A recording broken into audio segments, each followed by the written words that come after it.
Hey all, John aka Whiskey and Sound, and I am back for a episode of Boilermaker Mondays. Now I know I've been a little bit MIA, so you'll have to excuse the absence.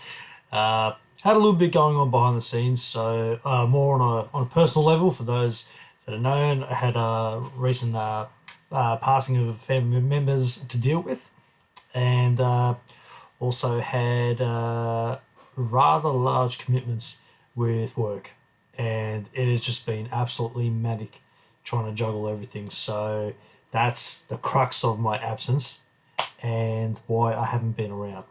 But I have been missing having some Boilermakers, and because we are getting into the colder season, we are well and truly into winter, and I'm definitely knowing all about it, that's for sure. So I have I've been given a beer. Actually, I've been given a few beers now to try. I got a hookup recently with Urban Alley Brewery, and these guys are situated in Docklands.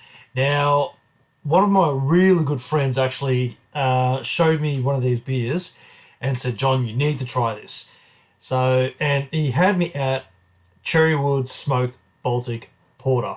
Now that says a lot to me with what I can try to expect, but at 5.9%, it's also deceiving as well. So it's not a massive ABV porter that you would expect to see, but it's I've heard comments about it being just big and bold flavored, lots of spice on it, heaps of dark roast into it, and the dark fruits as well that come through. So I'm really excited to try this beer, and also Cherrywood as well. It's one of those things that's starting to pop up out of nowhere. A lot of people are starting to experiment with it. Yeah, an exotica wood that'll be used for barrel finishing, which I know Starwood recently come out with a cherry wood finish. I believe Method of Madness, which is an Irish whiskey as well, has been finished off in cherry wood too. So it's widely spread as far as well what's it all about. So people are experimenting with it. So and lots of fun things come out of it. So needless to say, I'm very excited to try this. And not just that, I miss having my darker beers. So without any further ado, I'm going to pour it. And I do not know. I mean, look, I've got a couple of ideas as to what I could pair it back with, but I am not sure at the same time until I have something to drink and discover for myself. That's got a lovely colour on it. Yeah, that's pretty cool. Nice and dark, which you'd expect from a porter. So once that finishes sorting its head out, we'll see what we can. Oh yeah, that's already heaps of this chocolate, this dark espresso. Yeah, and it's got a really weird spicy note to it.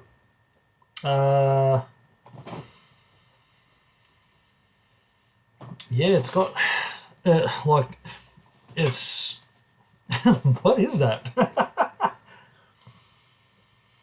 Okay, yeah, you know what? The throw off is probably the smoke that I'm like the smoke sense that I'm getting off it as well, because it's got like a heavy char kind of note that you would pick up on like on a barrel finish. Uh, as it's starting to drop in the head profile and it's getting to the actual beer in itself, there's vanilla coming through, so it's starting to get that creamy texture on on the nose or from the aromas that you'd get from a porter, and yeah, some yeah, I can pick up on the darker plums or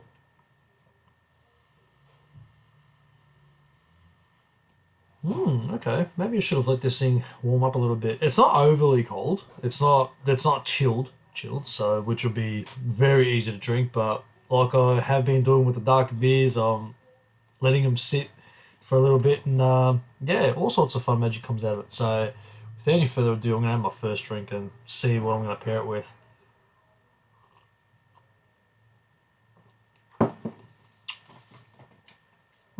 Okay. So low to medium bitterness. The chocolate's coming through. Yeah, definitely. Yeah, it's got like a weird spice on it that comes through. Smoked. Yeah, smoke comes through in the finish. Whoa. it's got like a That's got like smoked bacon on the end of that. That's nice. It's like it's very fruity. It's very like it's fruity. It's chocolatey. It's coffee flavored, which is what you would get out of the bulk of the porters that you would try. But then it turns savoury on the finish, and that is actually really fun.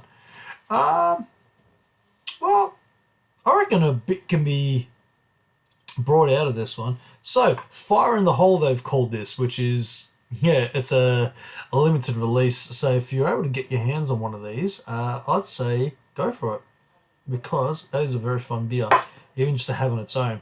It doesn't have like a hit you in the face kind of, oh, it's got big ABV. It doesn't.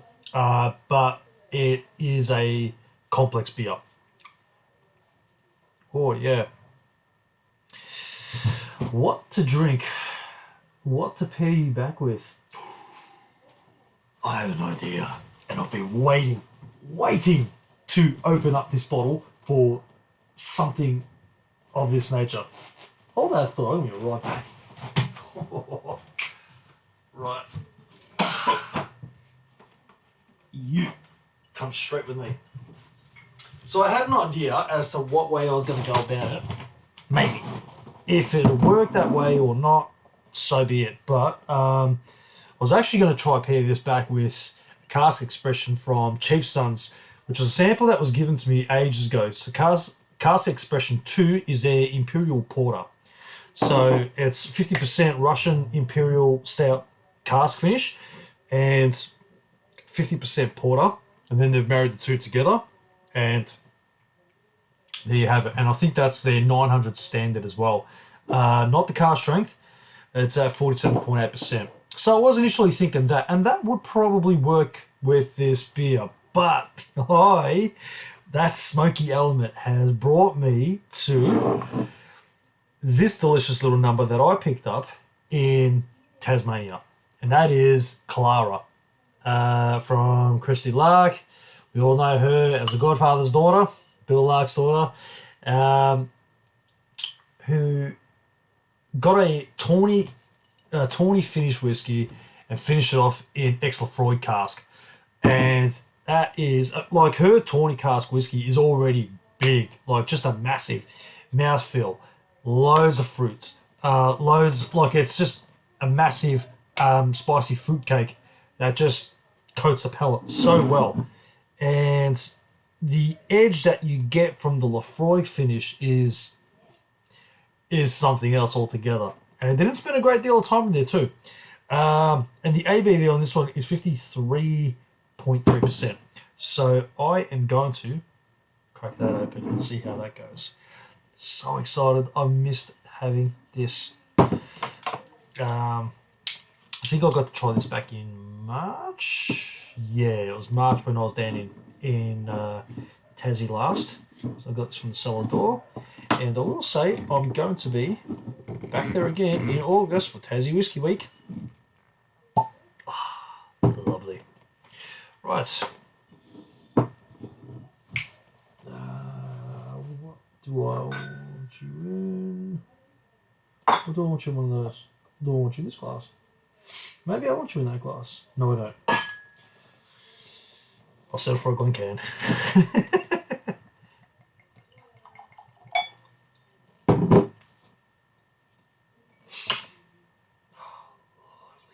That is good stuff. Really good stuff. So, oh yeah, now we're talking. And this opens up a little bit with time as well. That lovely ginger note. There's orange. There's apricot. There's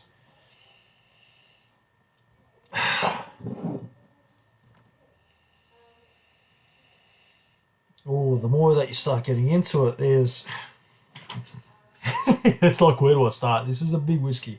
It is a big whiskey, so it's going to work very well with this beer. I can already see it. Oh man, it doesn't. You know what, the Laphroaig actually isn't there on the nose. It's very deceiving. It comes in on the palate, but like there's like a real light. It's like way deep in the back there, and yeah, it's not really that cold, so I can't really blame it. Being closed up because it's been spending too much time up there and not being cracked open. But yeah, she's definitely. Oh yeah. Okay, so it's with a little bit of airtime, a little bit of warmth. There's that salinity that does come through. Very faint, not a massive amount, but like definitely loads of cinnamon, clove, nutmeg, orange, banana bread, and what else?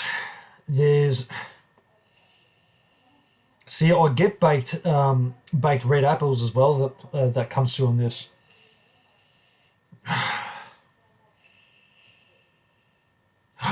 I'm just gonna quit talking. I'm gonna have me a drink. I've been waiting to pour this for so long now. I'm starting to grow very impatient. And I can't wait to put these two together just to see what they do. I reckon they're gonna cause some magic. So on that note, let's have a sip.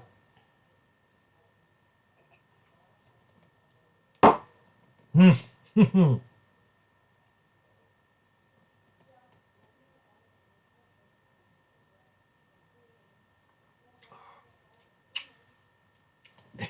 the Laphroaig is there on the palate. Nice.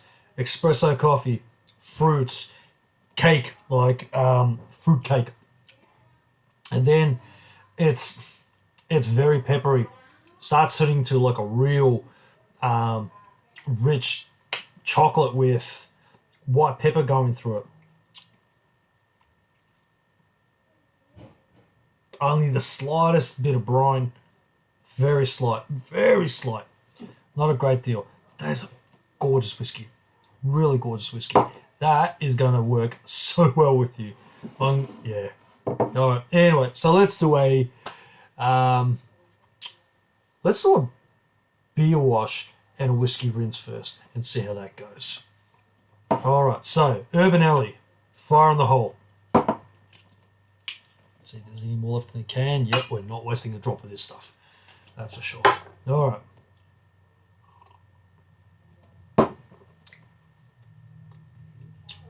All right. Yeah, it's got. Oh, I love that smoky note. The smoky note on the end.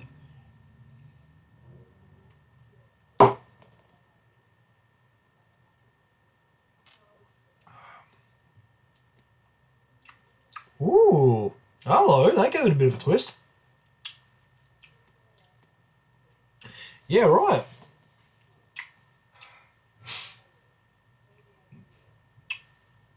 Smoky chocolate, just big smoky chocolate. Lost the savoury note that I was getting on the finish. I like that real bacon number, or or it's probably like a smoked smoked ham. I'd probably say more. I wouldn't say smoked bacon, smoked ham, because it's only subtle, but it's there. It definitely is there. Right, that really worked well, but I think it's going to be fun more the other way around. I'm going to reset the palette. Okay, so,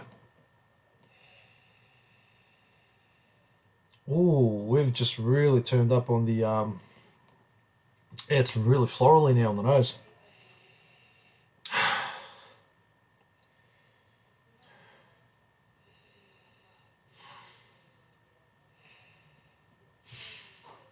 Mm.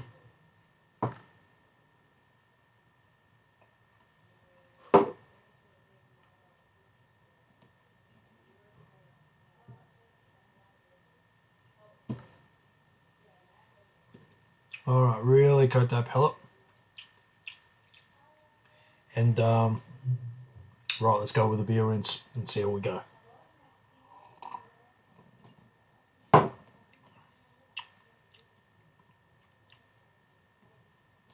Yeah, just big chocolate coffee, and mm, the smoke just slowly comes back in. Either way you do that, it works well. It works really well. That's Yeah, and you know what? And even if you feel that it doesn't work well as a pairing, they're awesome on their own. I personally feel that these two work really well as a pair. And if you can get your hands on both of these, and you know what? Even if you don't get your hands on the Laphroaig cask, the Laphroaig finish, get your hands on the ex-Tawny. And the ex-Tawny is a big enough whiskey that'll work with this, no doubt. So, um, they're probably and there are other there are other whiskies that you can pair this back with. That's for sure. It probably would work well with. Actually, you know what? Whilst I'm on the tail end of it, I'm just gonna pour myself a small nip of it and see, just to pique my just to sort my curiosity out. Because hey, why not? It's Monday night, so no regrets. All right. Okay. At least it'll give the Killara a chance to open up a little bit more in the glass. I'll reset the pellet. That is awesome. I now have smoky water. Okay, pardon me. So,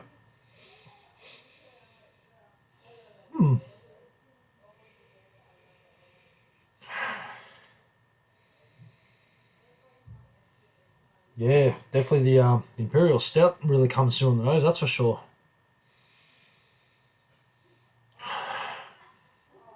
A light and fruity note, which you would pick up from the 900 standard. Okay.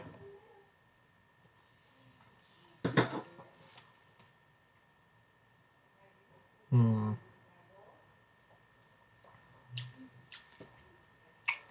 Ooh, it's a Boilermaker in a glass. Don't need to do anything with that. Ooh, that's fun. Hmm.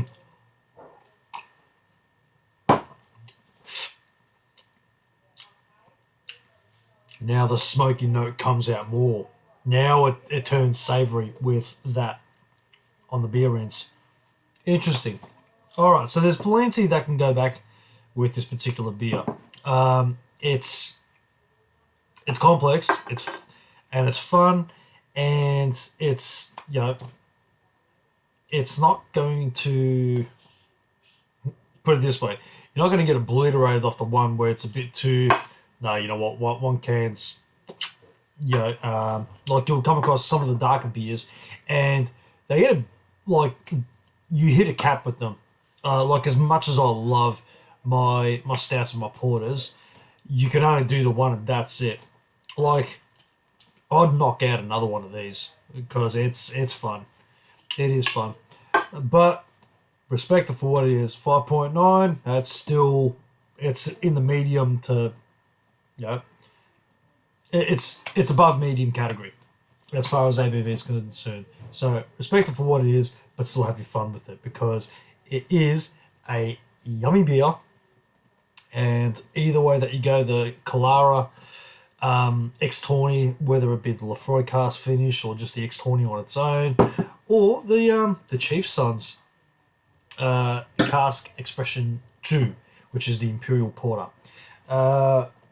Look, you could also pair this back with like an Isla whiskey as well. you compare it back with just any big Aussie whiskey. Or, you know what, if you can get your hands on the Starwood Cherrywood cask, try it with that. You know what, even the more that I think about it, the charred red wine cask would actually work with this too, because that's a pretty big whiskey. So any big whiskey would work well with this, as far as you know, high ABV, big fruits will work well with the porter. As more from a contrast to compliment. I'd say more like a compliment level, because I mean, who doesn't want chocolate, coffees, and fruits, especially in their liquids in front of them? So I'm going to enjoy all three of these numbers that I've just poured for myself now. So on that note, I'm going to leave you all to it.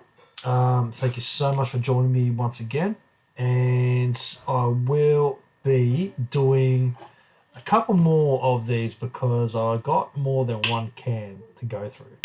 So not this particular, I got one of these, but I've got other flavours from Urban Alley. So excited to try them, and we'll see what I can pair them back with. So stay tuned for that. And I hear on the horizons there might be a bit of a high west Boilermaker session. So keep an eye out for the coming episodes. So thank you very much for tuning in once again. Hope you enjoyed the episode, and like I said, keep the feedback coming. Any suggestions, any different beers or whiskies or spirits that you want me to try and pair things back with, keep them coming. So, and like, share, subscribe, support. I will see you guys and girls next week for the next episode. Until then,